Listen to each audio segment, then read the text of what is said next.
So che c'è un incontro, non so se sia quello dirimente per trovare una soluzione. È abbastanza pessimista il segretario trevigiano e parlamentare della Lega Dimitri Coin sulla possibile fumata bianca per il candidato del centrodestra in Veneto. Troppi equilibri ancora da trovare in quel manuale Cencelli che, nonostante le epoche, continua ad essere ampiamente utilizzato dalla politica. Dello stesso avviso anche il coordinatore veneto di Fratelli d'Italia. Mi pare evidente che dei incontri di questo tipo ce ne siano stati e ce ne saranno, e credo che i nostri leader saranno in grado di fare la scelta migliore per dare continuità al governo di centrodestra anche di questa regione, dopo quello che facciamo brillantemente al governo. Quindi se ne sono fatti, si fa e se ne faranno ancora. Ma sì, ma io credo di essere l'unico che non può essere tacciato di aver messo bandierine da qualche parte. Io ho sempre detto che l'importante era l'unità del centrodestra. Da una parte i risultati delle ultime elezioni con relative percentuali da far pesare sulla scelta, dall'altra la variabile Zaia con quella lista che potrebbe fare la differenza della Lega rispetto sicuramente a Forza Italia ma anche a Fratelli d'Italia. Il Doge uscente continua la tattica attendista confermata dalle ultime dichiarazioni neutre sia sull'incontro romano che sul suo possibile futuro ministeriale, mentre dal Veneto la Lega continua a ribadire che dopo Zaia ci dovrà essere comunque un leghista.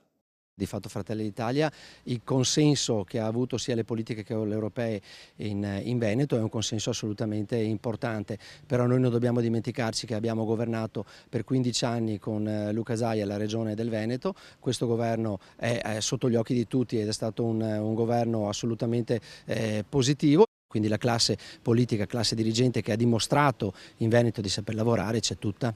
In questo scenario poi c'è Forza Italia con Flavio Tosi, deciso a non cedere posizioni nei confronti della Lega. Ecco che in questo gioco di pesi e contrappesi un nome di mediazione potrebbe essere quello del sindaco di Treviso e presidente Anci Veneto Mario Conte, che dal canto suo chiede a tutti di concludere candidato e data delle elezioni il prima possibile.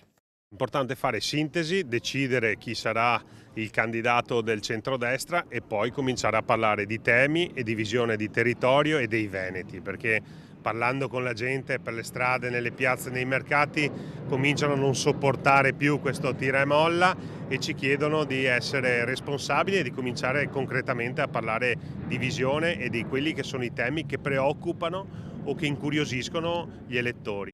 Un sentimento che il centro-sinistra ha già intercettato, tanto è vero che il loro candidato inizierà già sabato prossimo la campagna elettorale.